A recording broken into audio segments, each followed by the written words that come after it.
Programa Escola do Legislativo.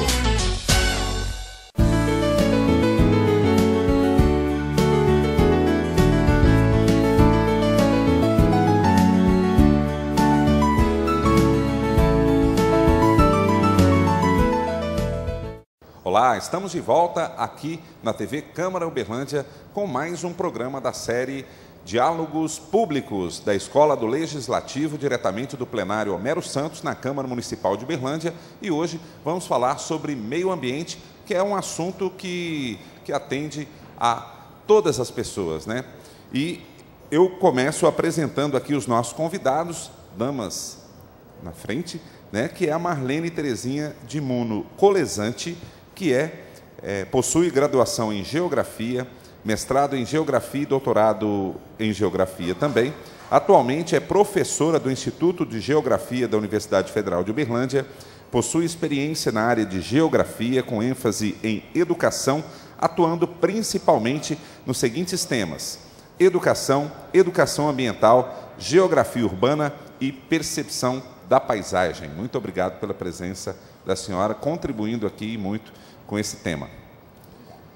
E aqui ao meu lado esquerdo, o Pedro Paulo Ferreira Silva, também nosso convidado, biólogo da Universidade Federal de Uberlândia, mestrado em Ecologia e Conservação de Recursos Naturais, também pela UFO, especialização em Gestão Ambiental na Faculdade Católica de Uberlândia, biólogo da Prefeitura Municipal da Secretaria de Meio Ambiente e professor de cursos de pós-graduação na área de Meio Ambiente, Gestão de Recursos Hídricos e Licenciamento Ambiental, que serão dois temas que serão tratados aqui. Bom, eu queria já agradecer a presença aqui de estudantes da Universidade Federal de Uberlândia, também estudantes da Uniub, parceira desse projeto, e de outras instituições de ensino, assessores parlamentares e também servidores da Câmara Municipal de Uberlândia e servidores da Prefeitura Municipal de Uberlândia. Vamos começar aqui com a Marlene, que é geógrafa.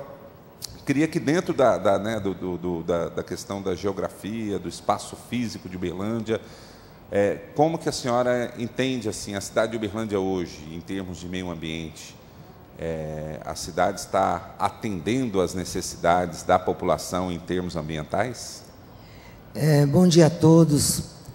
Eu estou em Uberlândia há 34 anos, portanto, acompanhei todas as mudanças ambientais que estão ocorrendo e que ocorreram na cidade e no município.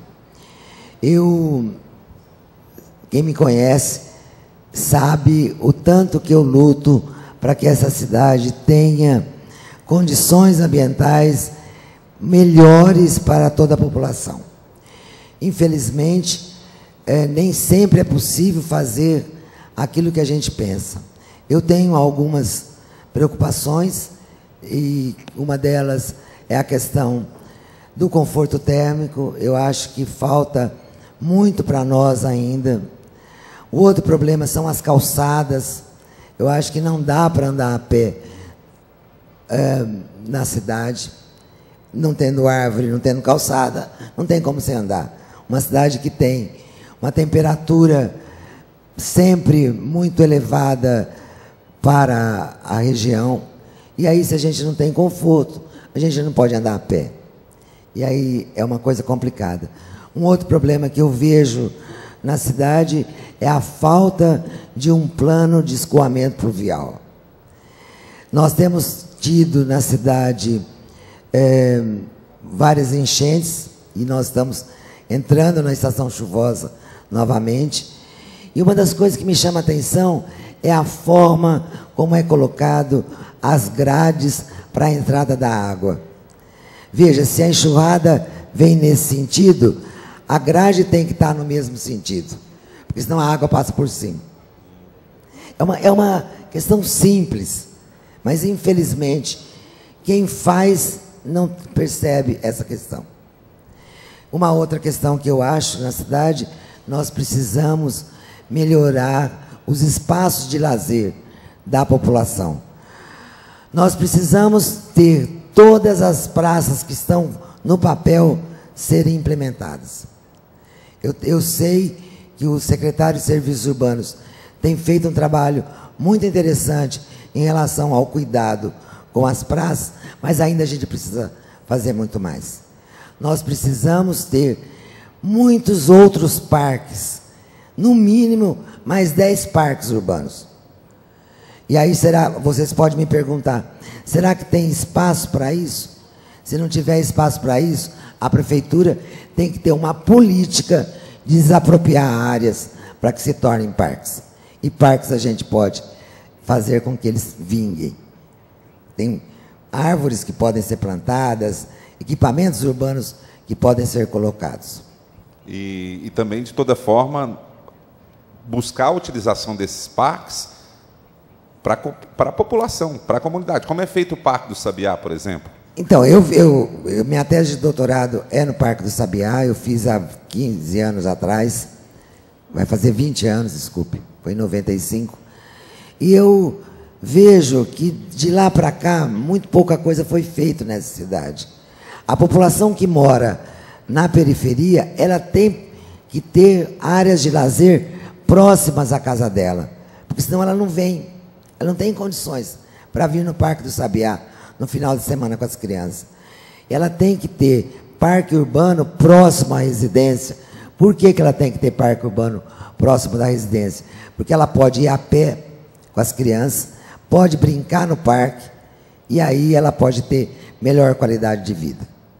Bom, Pedro, você aqui também, além da questão de ser biólogo, professor, especialista em algumas áreas, representante aqui, né, como biólogo da Secretaria Municipal de Meio Ambiente. A Marlene apontou inúmeros, vamos dizer, problemas, né, inúmeras deficiências que a cidade tem, e essa última, que é muito importante, que alguns bairros não são contemplados com áreas verdes para uma caminhada, enfim, uma interação da população com o meio ambiente.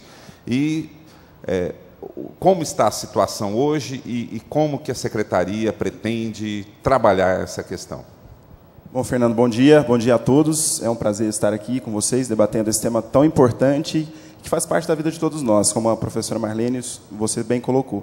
Bom, em relação a alguns aspectos, a nossa secretaria ela está implantando uma gestão estratégica, uma gestão diferenciada no interior, na gestão de pessoas, enfim, partindo para os setores externos. Nós temos várias diretorias e vários setores que nós trabalhamos em conjunto. Por exemplo, o Horto Municipal, a Diretoria de Controle Ambiental, a Diretoria de Desenvolvimento Ambiental, que é a diretoria relacionada à questão de parques e biodiversidade, também existe.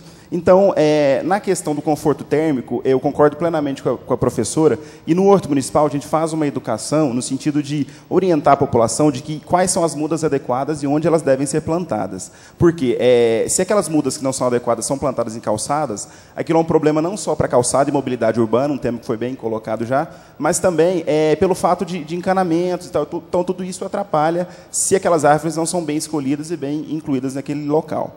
Então, é um fato importantíssimo que nós orientamos, através de ações de educação e tal, na doação de mudas para esses munícipes, né? No caso dos parques urbanos, é um fator importantíssimo e, na verdade, consta no plano diretor urbano a implantação de diversos parques lineares no município de Uberlândia. Nós temos hoje, se não me engano, 26 cursos d'água e há proposta para a implantação de parques lineares em todos esses parques, em todos esses cursos d'água, no sentido de valorizar aquele ambiente, valorizar aquele espaço, valorizar a relação que a população tem com aquele espaço, no sentido de implantação de aparelhos de ginástica, de caminhada, para que a população realmente reconheça aquele espaço como algo seu e comece a valorizar e contemplar, como alguns exemplos que nós já temos aqui no município, de parques que estão implantados e que são um sucesso, né? O exemplo é o Parque Linear do Rio Berabinha, no bairro Daniel Fonseca, no bairro Jaraguá também, onde eu sou vizinho àquela região e eu vejo a movimentação que existe ali. Então, as pessoas realmente valorizam aquele espaço. Então, há essa proposta, nós estamos elaborando os PRADs, que são planos de recuperação de áreas degradadas, para aqueles cursos d'água que foram degradados por ações históricas, enfim, mas que podem ser recuperados e podem dar uma vitalidade para aquele espaço, para as pessoas utilizarem de uma maneira, né, ambientalmente saudável, né? Então, assim, é o que a gente propõe e consta no nosso plano diretor a utilização dessas áreas, o que a gente chama de fundos de vale, né, para a construção de parques lineares. Então, a Diretoria de Desenvolvimento Ambiental, a Diretoria de Parques e Biodiversidade, tem feito várias avaliações em diversas áreas. O que a professora colocou é que, em determinadas áreas, há a necessidade de desapropriações. Então, esses estudos têm sido feitos pela nossa secretaria para avaliar implantações e fazer um mapeamento de quais são os parques prioritários. Para vocês terem uma noção, só esse ano no CODEMA, que é o nosso Conselho Municipal de Meio Ambiente, já foram aprovados 3 projetos de reestruturação e de melhoria dos nossos parques que já estão implantados. Um deles, por exemplo, seria um núcleo de educação ambiental, que já está aprovado no CODEMA, no Parque Municipal do Óleo, um centro de referência em resíduos sólidos também no Parque Santa Luzia. Então, há essa vontade do nosso secretário, enfim, de valorizar cada vez mais esses espaços urbanos, que a gente acha que é um diferencial.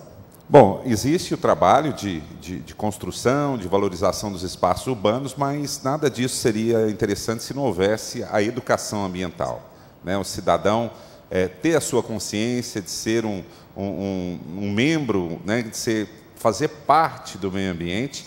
E como está sendo trabalhada essa questão da educação ambiental? Porque não adianta criar um parque para a pessoa fazer a sua caminhada se ela vai lá e joga um lixo, se ela não cuida, como se fosse parte daquilo.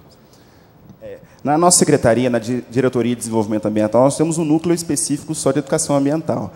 E nesse núcleo são feitos diversos projetos, principalmente buscando as crianças, enfim, buscando as escolas municipais, no sentido de orientar e mostrar quais são as propostas. São feitas palestras sobre coleta seletiva, sobre resíduos sólidos urbanos, e especificamente, por exemplo, no Parque Municipal da Gávea, que é aquele localizado na Zona Sul, foi implantado recentemente um planetário em parceria com o Instituto de Física da UFO, onde foram implantados vários planetas constantes do Sistema Solar, e onde é discutido ali a importância daquilo tudo para valorizar aquele parque. Então, assim, nossa secretaria, nossas ações estão muito voltadas para trazer a população para esses ambientes. Por exemplo, o Parque Municipal Vitório Siqueiroli, que tem lá o Museu de Biodiversidade do Cerrado, em parceria com a UF também, onde tem cerca de 20 mil visitantes por ano, entre estudantes e estudantes de escolas municipais, onde é feito esse trabalho diretamente de educação ambiental, onde é mostrada a importância do cerrado, a importância da preservação, a importância de preservação dos recursos hídricos, dos recursos naturais, enfim.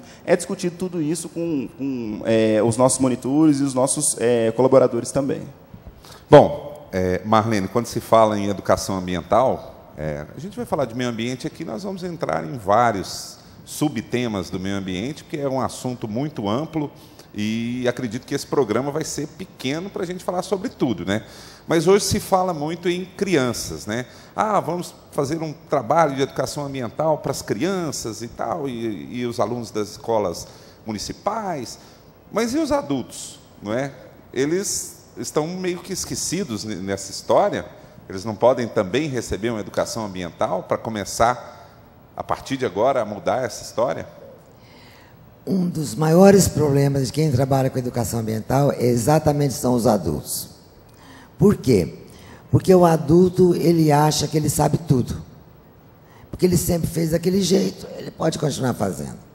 E o que acontece? Mudar a atitude é muito difícil. Todos nós temos que tomar consciência que tem que ser de dentro para fora qual é a importância do meio ambiente para as gerações atuais e para as gerações futuras.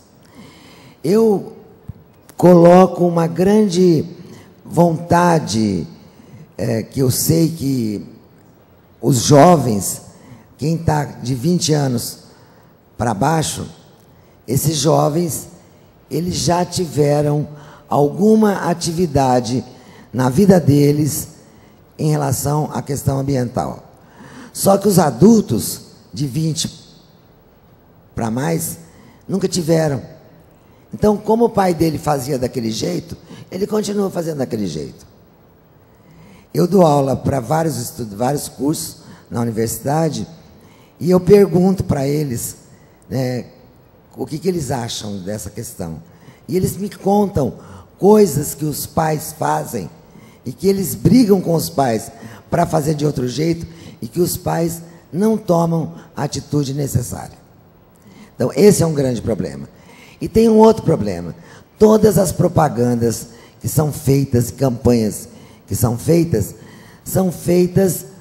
para o público em geral.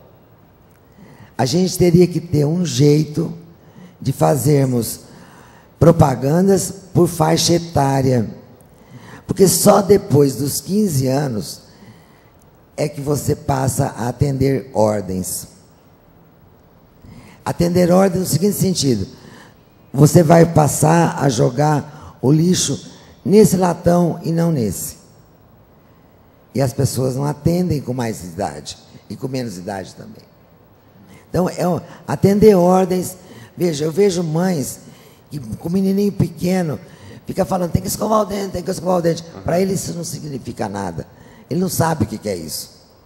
Agora, quando ele atinge uma idade um pouco maior, ele já passa a atender ordens e passa, inclusive, a atender coisas que os professores falam e que as escolas ensinam, que eu sei que tem muita gente nessa cidade trabalhando com isso. Porque eu recebo lá na universidade vários ex-alunos que vêm me contar o que estão fazendo. Eu acho que a gente precisa pensar a forma dos conteúdos e dos assuntos chegarem na população de um modo em geral. A partir dessa idade aí, né, a pessoa passa a ter uma consciência das consequências dos seus atos, enfim. E não só a questão de atender ordens, mas de ter uma conscientização e fazer. E o que a gente vê, falando dos adultos aqui, é que as empresas hoje estão trabalhando a questão do voluntariado, a conscientização dos seus funcionários, a coleta seletiva. O poder público, o executivo, no caso, tem fomentado isso junto às empresas também? Com certeza, Fernando. A gente faz parcerias e, na verdade, o nosso núcleo de educação ambiental ele também ministra palestras em órgãos públicos, privados, conforme a solicitação. Então, e as empresas estão se motivando muito, pois o mercado está mudando, né? Assim, o mercado realmente hoje é diferente. Eu comento muito com os meus alunos que, na verdade, assim, hoje a gente está sendo implantada uma cultura da sustentabilidade e que as empresas estão buscando isso por uma série de exigências, questão de exportação, questão de certificação ambiental, que hoje é algo muito em voga. Então, as empresas estão buscando esse caminho. Eu acho que assim é algo que é irreversível e as empresas que não se adaptarem na questão ambiental, elas realmente vão ser excluídas do mercado, isso é fato. Então, a gente, no nosso setor de fiscalização, a gente fomenta muito isso e orienta também aquelas empresas que não se adaptam às novas formas de monitoramento ambiental, de licenciamento, elas realmente vão ser excluídas, porque a legislação ambiental ela existe, para ser cumprida e há uma exigência não só do poder público, mas do mercado em si, né, de fazer essa qualificação e essa modificação no processo, né? Bom, a gente vai tratar desses assuntos que foram citados aqui, que é a gestão dos recursos hídricos, licenciamento ambiental, a questão do produtor rural, que agora tem que se adequar à nova legislação, mas isso no segundo bloco. Por enquanto, a gente vai para um breve intervalo e voltamos já com os diálogos públicos da Escola do Legislativo aqui na TV Câmara Uberlândia. Não saia daí. Estamos apresentando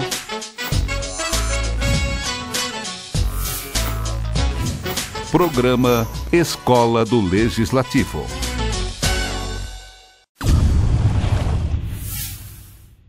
Inaugurada em 30 de junho de 2013, a Escola do Legislativo avança contribuindo para a construção de um novo tempo na história da Câmara Municipal de Uberlândia. Criada para o fortalecimento da democracia, a escola abre as portas do parlamento, garantindo educação para a cidadania, conhecimento legislativo e participação popular. Sou voluntário a participar de todos os cursos. É interativo, é claro, né? Espero que possa ter mais vezes. Educar não é simplesmente a questão de sentar no banco e ouvir alguém falar, mas é uma questão de se preparar para uma vida melhor, para uma condição melhor para a nossa sociedade. E a Escola do Legislativo tem um papel fundamental. Em poucos meses de trabalho, a Escola do Legislativo promoveu 48 cursos, palestras e eventos regionais que contaram com a participação de mais de 3.000 inscritos nos eventos realizados no plenário da Câmara Municipal de Uberlândia. Hoje a grande importância é a informação. Então, quanto mais informação, mais conhecimento. Acho que a sociedade muitas vezes reclama, mas ela também não participa. Então, essa é a oportunidade da participação de todos. A iniciativa é brilhante e o Ministério Público aqui veio representado por mim e alguns outros colegas com o objetivo de mostrar qual é a atividade do Ministério Público e a relação que ele detém com o Poder Legislativo. Então, eu acho que isso é muito interessante. O Ministério Público está com regozijo de participar desse evento aqui. A gente quer levar para Santa Vitória conhecimentos básicos dentro do Poder Legislativo. As matrículas são gratuitas e abertas aos vereadores, servidores públicos, estudantes, lideranças comunitárias e toda a população interessada nos temas que envolvam sociedade e poder legislativo.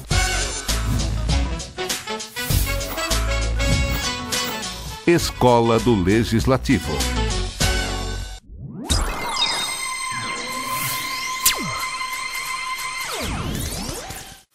Câmara Municipal de Uberlândia, mais preparada para os desafios do crescimento de nossa cidade. Voltamos a apresentar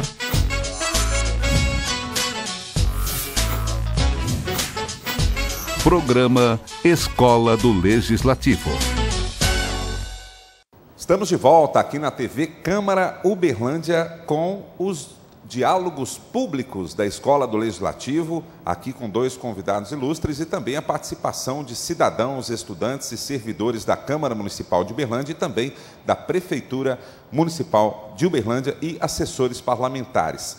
Então, agradeço novamente aqui a presença da Marlene Terezinha de Muno Colesante, que é geógrafa e professora na Universidade Federal de Uberlândia, e também o Pedro Paulo Ferreira Silva, que é biólogo e representando aqui também a Secretaria Municipal de Meio Ambiente, pois hoje estamos falando aqui nesse programa sobre meio ambiente. Bom, a gente abre o debate aqui, o diálogo, na verdade, para perguntas. E tem algumas perguntas aqui que a segunda pergunta vai entrar na questão de adequação do produtor rural, de licenciamento ambiental, outorga de água. Mas, primeiramente, vamos falar do espaço urbano aqui, que são dois problemas que a cidade tem vinculadas à questão do espaço público, né? de criar parques e locais para que as pessoas possam caminhar, enfim, e utilizar desse espaço. Então, a primeira pergunta: caminhar no Parque Linear do Rio Berabinha deveria ser um prazer, porém, a má iluminação, a insegurança e a poluição do Rio Berabinha deixa a desejar. Porém, não basta construir áreas verdes, mas sem mantê-las saudáveis. Então, a gente começa com a Marlene e depois passa para o Pedro. Pode ser? Por favor.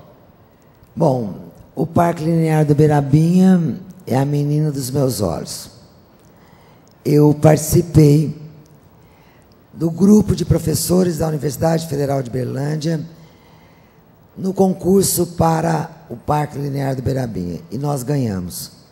O projeto inicial, o projeto do Parque Linear do Berabinha, foi elaborado por um conjunto de professores da Universidade Federal de Uberlândia. Infelizmente, não é como a gente pensa que deveria ser. Quando você constrói uma casa, você contrata a empresa, ela te entrega pronta. Agora, o Parque Linear do Berabinha, o projeto está sendo feito aos poucos. Deveria ter começado e ter terminado já, porque aí teria iluminação, teria segurança, teria calçada direito, teria conforto térmico.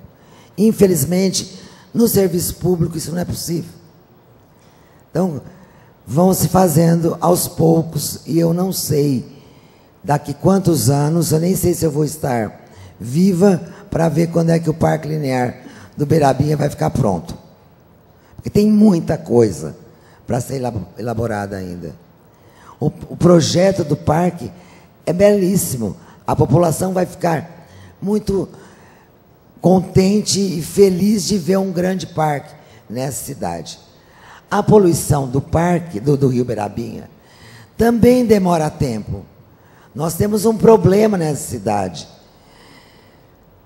escoamento pluvial junto com escoamento de esgoto sanitário.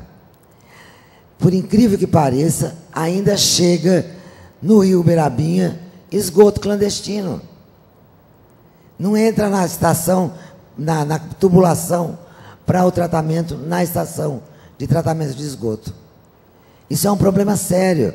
As pessoas acham, mas só o meu não vai ter problema. Mas é o meu, é o outro do outro quarteirão, é o outro do outro quarteirão. Isso é um problema que o DEMAI tenta resolver, mas infelizmente é uma coisa difícil. A clandestinidade é sempre feita na calada da noite. E aí, o Rio Uberabinha não está limpo ainda. Vai demorar muito tempo para ele poder ser um rio em área urbana, que as crianças vão conhecer um rio de corredeira, que isso quase não existe no Brasil mais. Então, um rio de corredeira que vão poder descer de caiaque. Seria uma coisa maravilhosa. A gente tem uma estação que a gente propõe no projeto, que seria onde estariam os caiaques para serem alugados e deixados na estação próxima. Então, o Parque Linear do Uberabinha, eu acredito que não tem nem 30% pronto, vai demorar muito tempo ainda. Bom, Pedro, aí são dois problemas, né, apontados aí pela professora Marlene. A secretaria, né, o que ela está planejando ali para o Parque Linear? Bom, como a professora Marlene colocou muito bem, diga-se de passagem, o Parque Linear do Rio Uberabinha é um diferencial no município de Uberlândia. Quer dizer, tem propostas para instalações, por exemplo, de quiosques lá, para alimentação, para bebidas, enfim, para as crianças e as pessoas possam realmente se integrar àquele espaço. Um fato é que os parques lineares como um todo, eles são feitos por trechos, e o Rio Uberabinha também funciona dessa forma. Então, são trabalhados vários trechos onde são instalados aparelhos de ginástica, bebedouros, áreas para deixar suas bicicletas. Então, são vários trechos. Muitos desses trechos são construídos através de termos de ajuste de conduta com algumas empresas. Então, por exemplo, uma empresa é multada por algum motivo, pode ser feito um termo de ajuste de conduta para que ela invista aquele valor diretamente no Parque Linear, e o Uberabinha é a nossa prioridade. Por ser o parque onde tem várias instalações já implantadas, para dar continuidade a esse projeto. Falando especificamente da questão da qualidade da água, a professora colocou muito bem que aí entra a questão, novamente, da educação ambiental da população. Porque, quer dizer, quando são feitos lançamentos e ligações clandestinas, a qualidade da água daquela região, infelizmente, ela não vai ser adequada. Por esse problema ligado diretamente à falta de educação ambiental da população. Porque o esgoto que é direcionado para a ET, ele é tratado, enfim, e é direcionado dentro dos padrões legais. Mas aquele que é ligado clandestinamente, realmente acaba atingindo o curso d'água, né? Então, eu quero estar presente ainda para a gente ver realmente o nosso rio, Uberabinha, com uma qualidade de água considerável, e pensando, e aí é importante a atuação da população no sentido de não fazer esse tipo de ligação, enfim, ter essa consciência ambiental também, né? Que o rio é nosso, né? Então...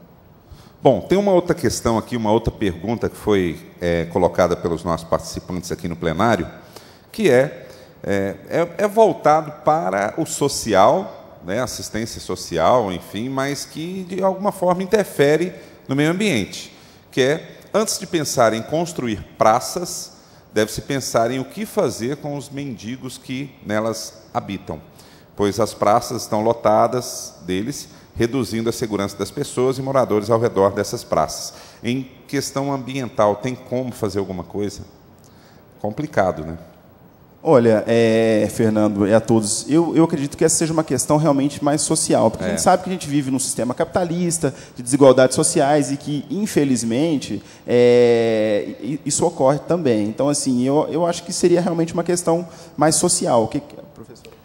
A senhora quer complementar? Olha, a gente tem alguns estudos que mostram, por incrível que pareça, né, que o índice de criminalidade diminui em regiões mais arborizadas. Então, veja, se as pessoas que vivem na rua, não vivem na rua por acaso, elas sempre têm alguma coisa que a levou para a rua. É uma questão social envolvida E nisso. eu tenho impressão, eu tenho certeza que a prefeitura está fazendo um bom trabalho em relação a isso. E a gente tem que pensar na população, e a gente tem um outro problema, que é a questão das drogas. Então, isso aí é uma questão que precisa ser discutida e trabalhada com muita intensidade aqui na cidade, para que a gente tem pessoas que não gostam que tem praça no bairro, que vai trazer pessoal usuário de crack.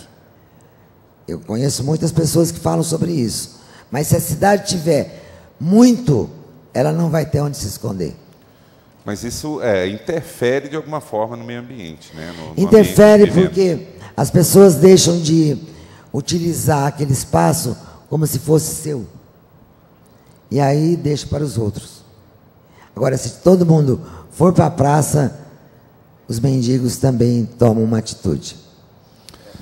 Quer complementar? Não, justamente o que eu ia colocar, professora, era isso, que quando há uma valorização daquele espaço, e há investimento em melhorias, enfim, há uma proximidade da população àquela área. Então, tendo essa proximidade, quando a população ocupa algo que é seu, uma praça, um parque, aquilo realmente, essa questão social, ela acaba sendo, né, equalizada, enfim. Então, tem essa questão. Então, há essa necessidade aí a população de ocupar esses espaços para realmente valorizá-los e tornar cada vez mais, né? Eu moro em um bairro que eu percebo que há uma praça no meu bairro, e que eu percebo que tem um gramado e tal, tem tudo, e a população ocupa efetivamente aquela praça, com crianças correndo, brincando, fazendo caminhada, andando de bicicleta, e eu não percebo ali nenhum fator social e questão ligada à criminalidade, que a senhora citou. Então, realmente é um espaço onde a população demarcou a sua localização e ela utiliza frequentemente, né?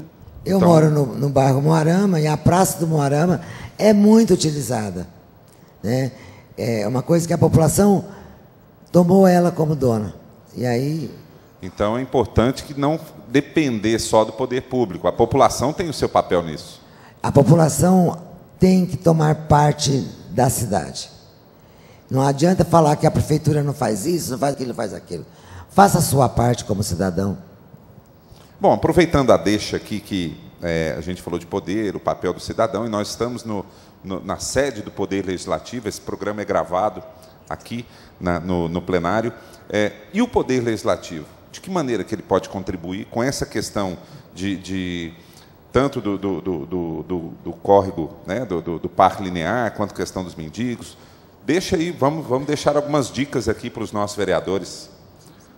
Pode partir da professora. Bom, eu acho que se nós tivéssemos uma forma de fazer com que a legislação ambiental desta cidade fosse cumprida, Uberlândia seria uma cidade sem problema ambiental.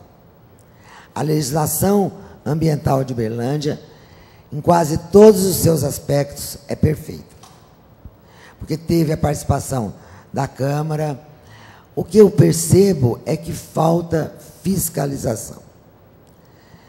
A cidade tem que ter mais fiscais, porque as pessoas só obedecem se elas forem fiscalizadas.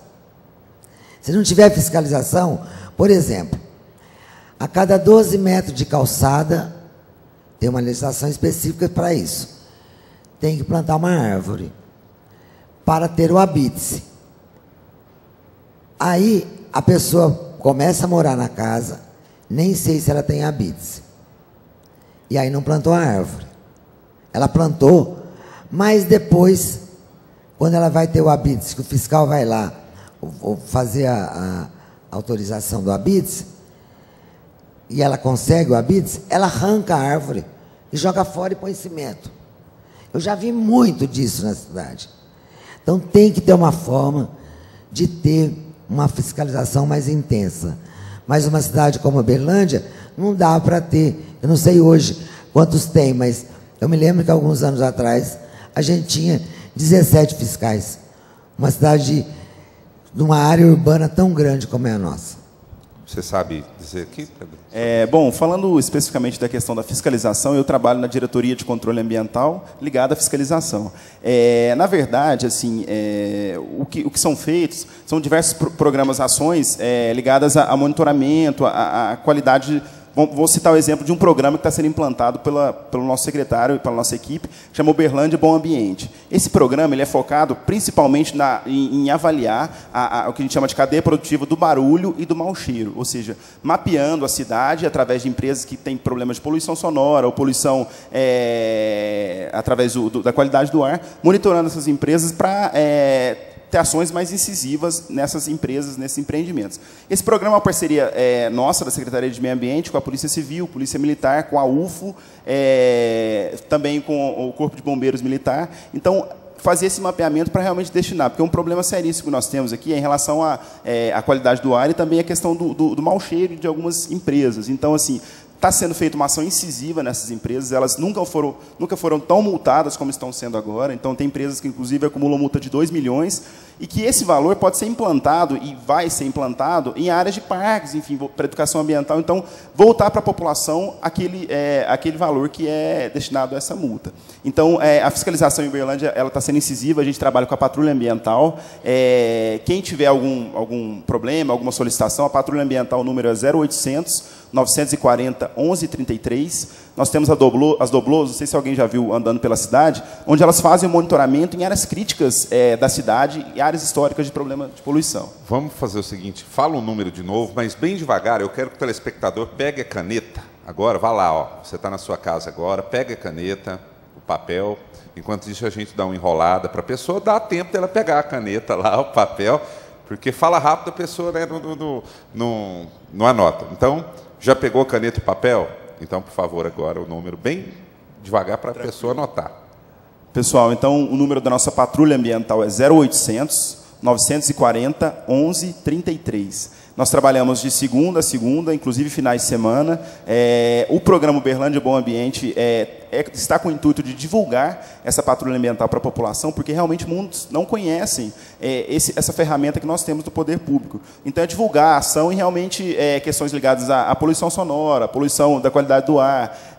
A gente tem muita solicitação quanto a corte ilegal de árvores, invasões em APPs. Então, tudo isso é direcionado para essa patrulha, nós vamos atender às demandas. Bom, esse finalzinho do segundo bloco aqui, dá para a gente tratar um assunto também que foi citado, que é a questão da poluição sonora. Tá certo, uma casa de shows, um bar, tem lá o barulho, o vizinho reclama, tá ótimo. Agora, e aquele cidadão que não consegue ouvir o som do carro sem incomodar os outros? Como que faz, hein? A fiscalização vai lá, abaixa o volume. A fiscalização vai embora, vai lá e aumenta o volume. Então, essa questão da poluição sonora é um fato que todos nós estamos sendo assolados, né? Assim, a cidade, enfim, houve um aumento muito grande da frota de veículos, como já foi comentado aqui, e muitos cidadãos se acham no direito de realmente ouvir o som no alto volume, a música que ele quer, e atrapalha todos no entorno. Então, o programa Uberlândia Bom Ambiente e a parceria com a Polícia Civil e Militar é justamente para isso, para autuar e tentar avaliar quais são aqueles veículos principais que causam problemas. Existem inúmeros, mas qual que é a orientação que eu dou para as pessoas que nos ligam na patrulha ambiental, as pessoas que nos procuram lá? Eu falo o seguinte, ó, tem, geralmente, na minha rua, eu conheço alguns que passam frequentemente com aquele som alto. Então, tente passar para a gente quais são aqueles veículos e tente ligar na hora. Mas, geralmente, como se trata de um veículo que está em movimento, realmente acaba sendo complicado você pegar ele naquele momento, entendeu? Mas tentar monitorar e ver se são sempre os mesmos para denunciar na patrulha ambiental.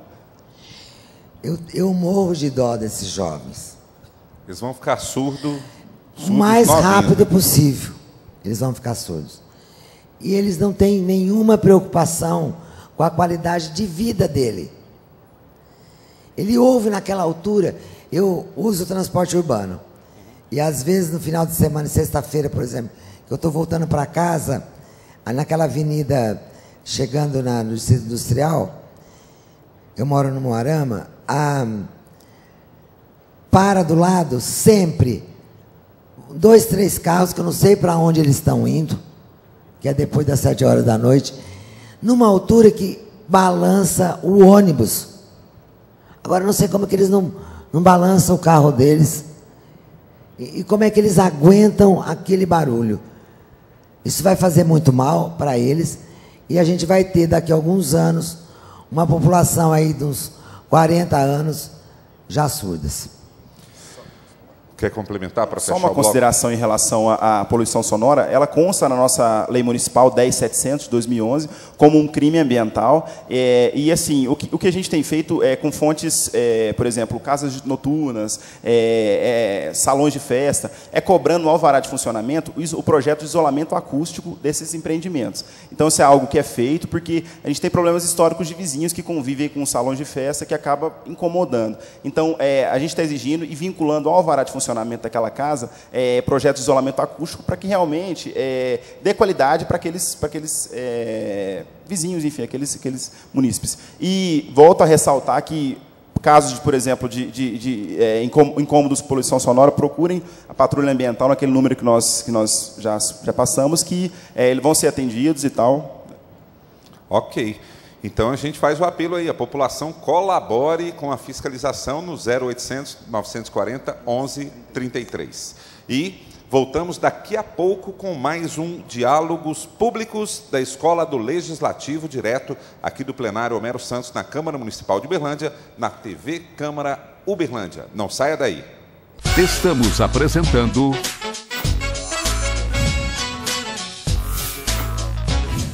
Programa Escola do Legislativo.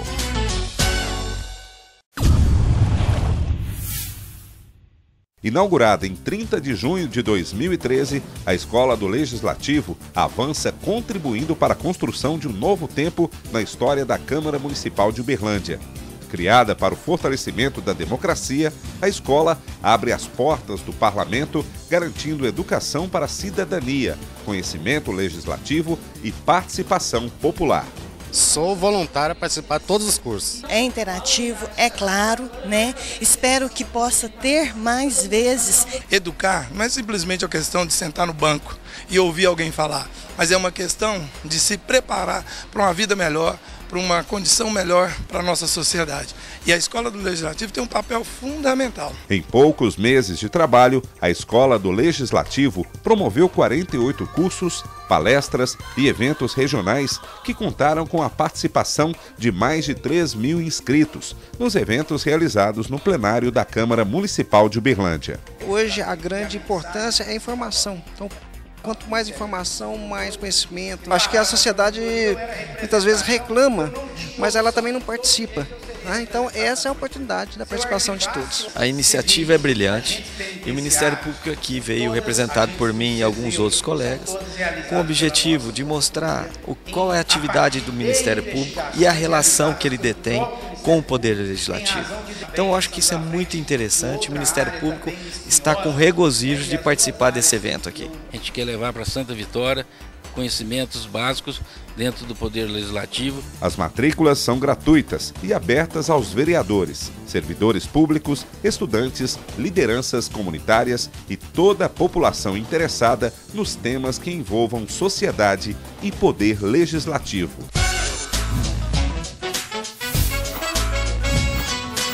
Escola do Legislativo.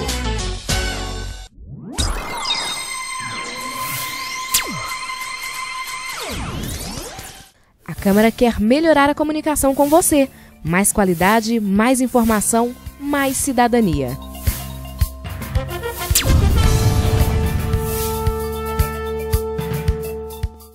Voltamos a apresentar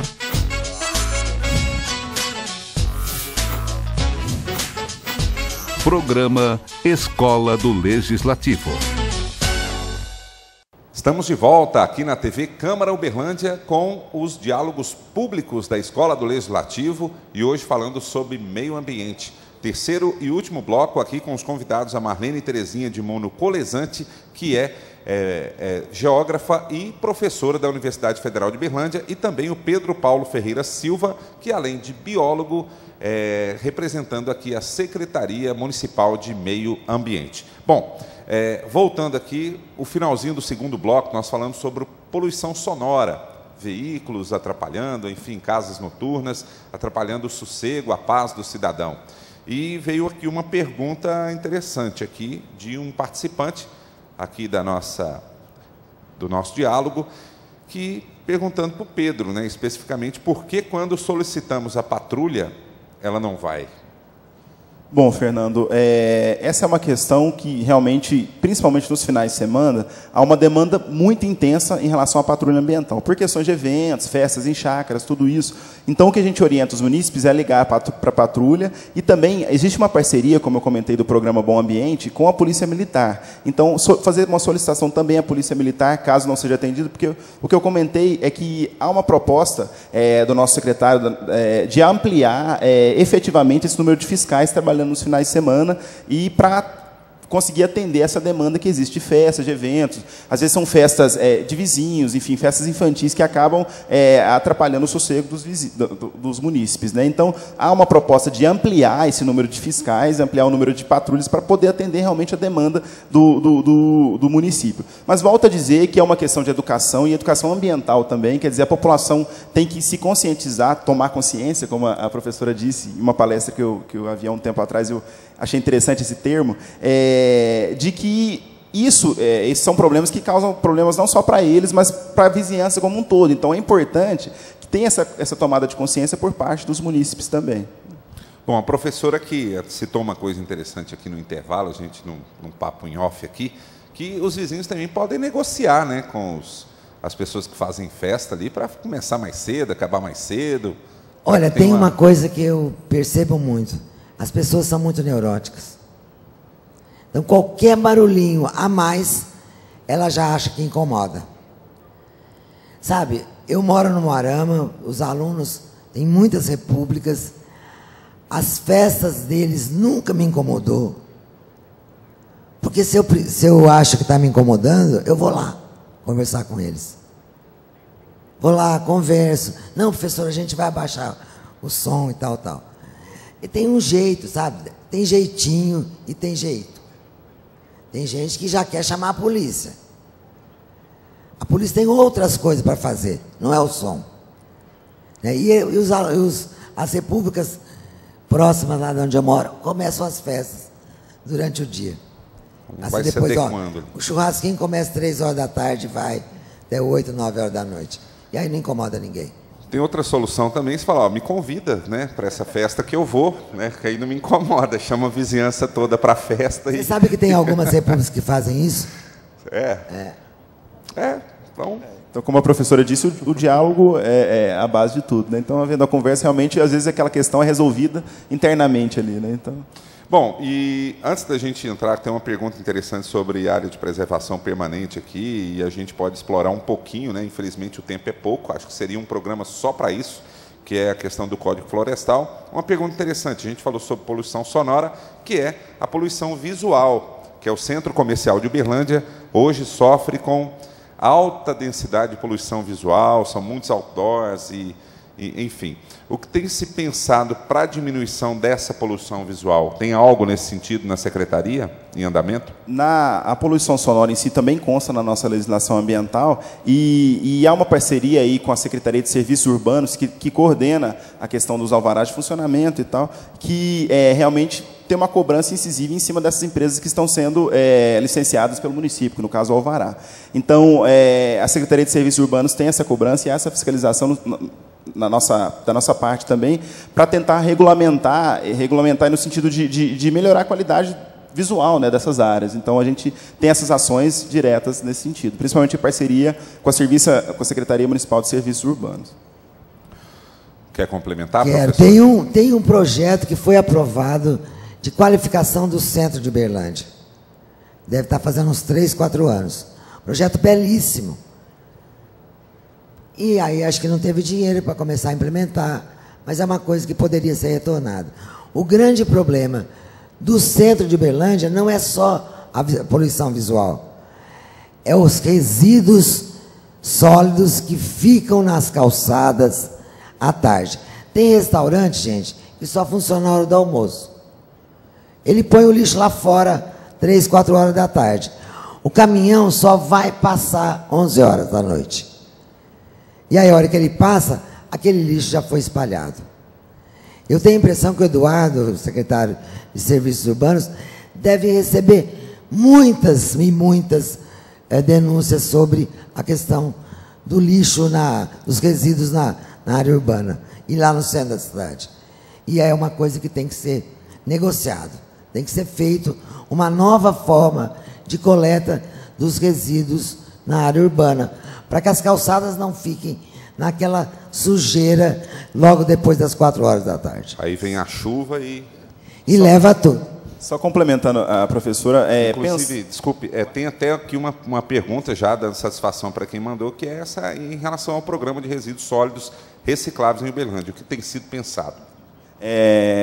Houve, no início deste ano, a gente construindo, em parceria com a Secretaria de Serviços Urbanos e outras secretarias também, o plano de gestão integrado de resíduos sólidos do município de Uberlândia. Então, foram feitas várias audiências públicas aqui na Câmara Municipal, no auditório Cícero Diniz, sobre diversos temas relevantes ligados aos resíduos sólidos. Resíduos recicláveis, resíduos industriais, resíduos agro-silvopastoris, enfim, todos esses debates foram feitos, no sentido de construir um plano para que abarque todas essas necessidades de uma cidade do porte de Uberlândia. Então, foram debatidos todos esses temas para construir esse plano e para se tornar uma lei para o município. Uma coisa que é interessante citar também é que no município de Uberlândia, na cidade de Uberlândia, na área urbana, existem diversos ecopontos. E talvez a população não tenha conhecimento, mas eles estão zoneados em diversas regiões da cidade para atender a esses resíduos recicláveis, resíduos da construção civil, resíduos de corte e poda de árvores. Por exemplo, eu moro no Jardim Patrícia, e naquela região existe um ecoponto. Então, ali existem várias baias onde você pode depositar os seus resíduos da construção civil. Feito um trabalho de educação ambiental com os carroceiros do entorno para realmente destinar os resíduos naquela região. Então, são pontos que são importantes e que falta a população realmente utilizá-los de maneira efetiva. Eu conheço um do São Lucas também. Então, enfim, existem vários ecopontos na cidade. Então, é um ambiente para que há essa destinação correta. E também a coleta seletiva, a tendência é que ela aumente na cidade de Uberlândia, e esse plano que nós construímos em conjunto com a população, nas audiências públicas, trouxe a necessidade de ampliação, então está sendo feita essa ampliação, para realmente a coleta chegar a 100% do município. Pode falar. Olha, eu não sei se o ecoponto funciona nos finais de semana, porque as pessoas limpam o quintal da casa dela no final de semana. Aí sabe onde ela vai jogar? Na periferia da cidade. Eu moro na penúltima rua do Moarama. A prefeitura não dá conta de limpar aquela área, porque todo final de semana tem caminhonete, carretinha atrás do carro, que vai jogar o lixo lá. Se os ecopontos funcionarem, não funciona? Bom, então, aos telespectadores, os ecopontos funcionam no sábado. Então, é bom saber para levar lá e não jogar na periferia da cidade. Bom, isso aí depende muito também da conscientização da população. É um assunto que nós não vamos resolver os problemas da cidade aqui no Diálogos, mas o que a gente quer é justamente levar a informação, levar a conscientização para você que está em casa, está nos assistindo, para que contribua com os poderes, com as instituições que cuidam hoje, especificamente falando aqui sobre meio ambiente. E para a gente encerrar, eu acho que é um assunto pertinente, que veio uma pergunta aqui, falando sobre o córrego Buritizinho, e que a gente pode entrar um pouco aí na questão do novo Código Florestal, dar uma orientação para os produtores, A gente não pode esquecer também que Uberlândia é um município que tem a sua área rural, todos os municípios têm. Então, a pergunta é, as APPs, que são as áreas de preservação permanentes, de Uberlândia sofrem cada vez mais degradação, principalmente por comunidades do entorno delas. Um exemplo bem claro é o do córrego Buritizinho, na região norte de Uberlândia, que está em processo de eutrofização e perca de biodiversidade aquática e terrestre, o que tem sido pensado, aí vem a pergunta, o que tem sido pensado para a gestão das APPs? Só rapidinho explicar o que é eutrofização, os telespectadores, assim como eu, não sei o que é. Bom, eutrofização é um processo que ocorre em cursos d'água, principalmente em cursos d'água, ambientes que a gente chama de ambientes lênticos, sem corredeiras, que na verdade é uma diminuição da qualidade da água naquele ponto, causada principalmente pelo derramamento de esgotos sanitários, de efluentes industriais, enfim, que causa a diminuição da qualidade da água daquele ambiente. Principalmente diminuição de oxigênio, que é acompanhada pela diminuição da biodiversidade, de peixes, enfim, microcrustáceos, tudo isso.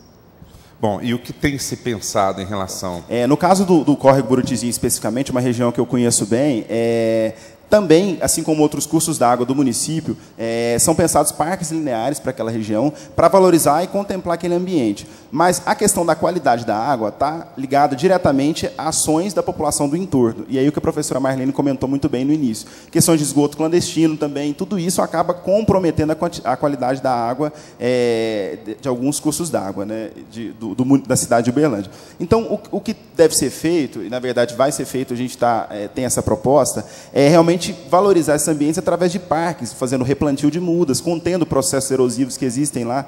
Que eu comentei no início da minha fala, que estão sendo construídos os PRADs, né, que é os Planos de Recuperação de Áreas Degradadas, para todos os 26 cursos d'água na área urbana de Uberlândia. Então, quer dizer, a gente está construindo para recuperar essas áreas e realmente trazer a população de volta. Porque se a população volta, há uma valorização, e a gente acredita que há uma diminuição nessa questão de poluição, enfim, tudo isso.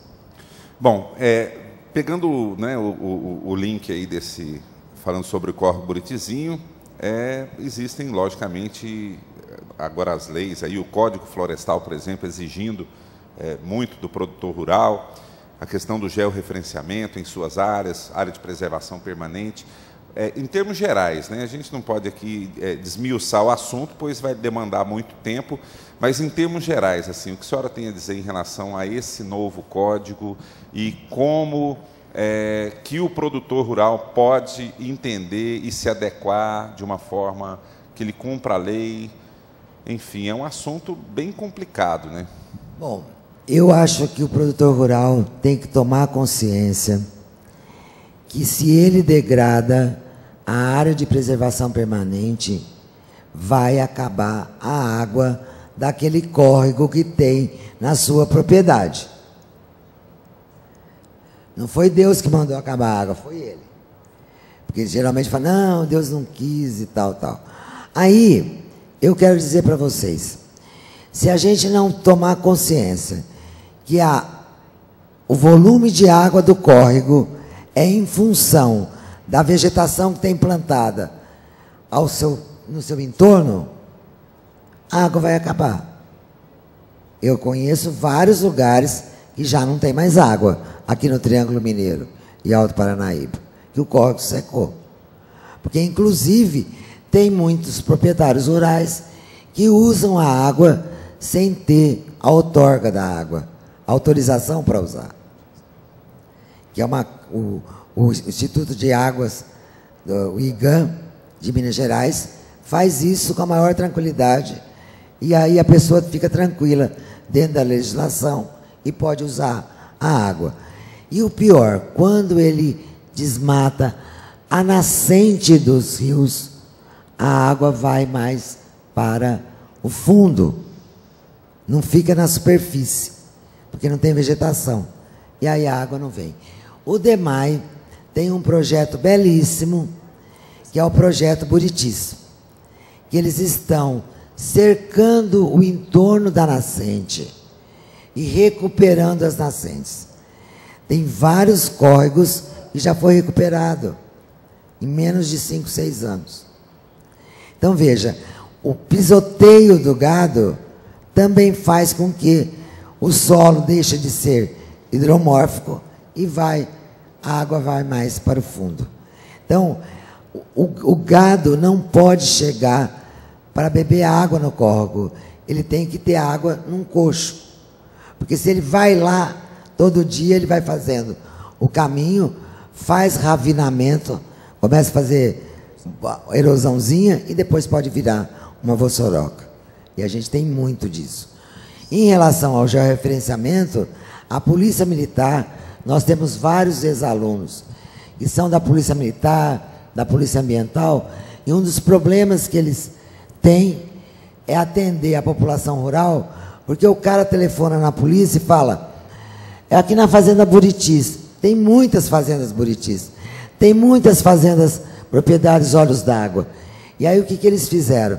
Eles georreferenciaram todas as propriedades e hoje a Polícia Ambiental, quando o cara liga para fazer uma denúncia, a Polícia Ambiental sabe exatamente em qual fazenda que ele tem que ir por causa do georreferenciamento. Isso é um avanço para o município, eu acho isso muito interessante. quer complementar? Porque já está finalmente, assim. Justamente. Essa questão das APPs é um fato assim que a professora colocou muito bem e que os proprietários rurais, principalmente, têm que ter essa tomada de consciência de que aquilo é água, né, como a professora comentou. E o programa Buriti do DEMAI, ele está inserido numa nova tendência da área ambiental que a gente chama de pagamento por serviços ambientais. Existem vários projetos nesse sentido no Brasil que seria realmente auxiliar aquele produtor rural fornecendo cerca, fornecendo toda a estrutura para ele cercar aquela nascente. E tendo esse diálogo com ele, informando que aquilo está diretamente relacionado à quantidade de água que ele tem na propriedade. Então, por exemplo, a ANA, que é a Agência Nacional de Águas, abre diversos editais para fomentar esses projetos aí no Brasil como um todo, para quem tem interesse em recuperar a sua nascente, recuperar a sua APP. Então, tem essa possibilidade e, quer dizer, e é fundamental. A água é vida e a água é fundamental para qualquer... Eu trabalho com gestão de recursos hídricos com os meus alunos, eu falo que a água é um commodity, assim como outros, para as propriedades rurais. Quer dizer, a água, se uma empresa só se instala numa cidade, uma fazenda só se instala em um determinado ambiente, se ela tiver recurso hídrico disponível, isso é fato. E outra questão que a professora colocou, a questão da outorga, é bom esclarecer para todos os nossos telespectadores que todo o uso de água ele é passível de outorga junto ao IGAN. Então, que seja uma captação superficial, um barramento, uma represinha, tudo é passível de outorga junto ao órgão regulamentador, no caso de Minas Gerais, que é o IGAN. Então, isso é uma questão... Os poços artesianos em área urbana. Poços artesianos, principalmente. Tem muitos. Poços artesianos também são passíveis, né, de outorga de água também. Então, quer dizer, todos esses usos que qualifiquem e que, para realmente dar uma destinação correta e uma avaliação correta para a quantidade de água e qualidade também nesses ambientes. Bom, infelizmente o nosso tempo acabou. Eu deixo aqui, assim, 30 segundinhos para uma consideração final da senhora e uma consideração sua. Eu gostaria muito, mas muito mesmo, que a cidade tivesse muitas árvores. Nós precisamos melhorar as condições ambientais das calçadas, e eu acho que isso é uma questão de legislação. Nós precisamos ter muitos parques urbanos para a população ter lugar de lazer nos finais de semana, principalmente. E a gente tem que ter cuidado e nós temos que ser cidadãos para ajudarmos a prefeitura a desenvolver os seus projetos. Não dá mais para a gente achar que a prefeitura tem que ser responsável por tudo. Não dá. Bom, muito obrigado pelo convite e estou à disposição para o que vocês acharem que eu possa ajudar. Bom, nós que agradecemos, então, a presença aqui da Marlene Terezinha de Muno Colesante, que é geógrafa e também professora na Universidade Federal de Uberlândia, e aqui o Pedro Paulo Ferreira Silva, que é biólogo, professor e também biólogo da Prefeitura, da Secretaria Municipal de Meio Ambiente. Por favor, as suas considerações. Fernando, eu gostaria primeiramente de agradecer a todos pela oportunidade de poder contar um pouco mais do nosso trabalho, das nossas ações, e dizer a toda a população que nós, a Secretaria de Meio Ambiente, da Prefeitura de Uberlândia, estamos à disposição da população. Nós trabalhamos de forma intensa para melhorar a qualidade ambiental dessa cidade. E digo por mim, digo pelo secretário e por toda a nossa equipe, nós temos uma vontade muito grande de fazer sempre e fazer correto. Então, nós estamos à disposição. E lembrando, mais uma vez, que o número da patrulha ambiental, né, para todos os munícipes é 0800 940 1133. Nós estamos à disposição e agradeço mais uma vez a oportunidade. Bom, e agradecemos também a presença aqui de assessores parlamentares, servidores da Câmara, servidores da Prefeitura, estudantes da UFO, estudantes da Uniub e outras instituições, cidadãos aqui, porque esse programa, né, o Diálogos Públicos, é feito com a participação de vocês. Então, sem a participação de vocês não é possível. Então, muito obrigado. E obrigado a você em casa que acompanhou este programa aqui na TV Câmara Uberlândia. O Diálogos Públicos da Escola do Legislativo volta em um novo programa. Até lá.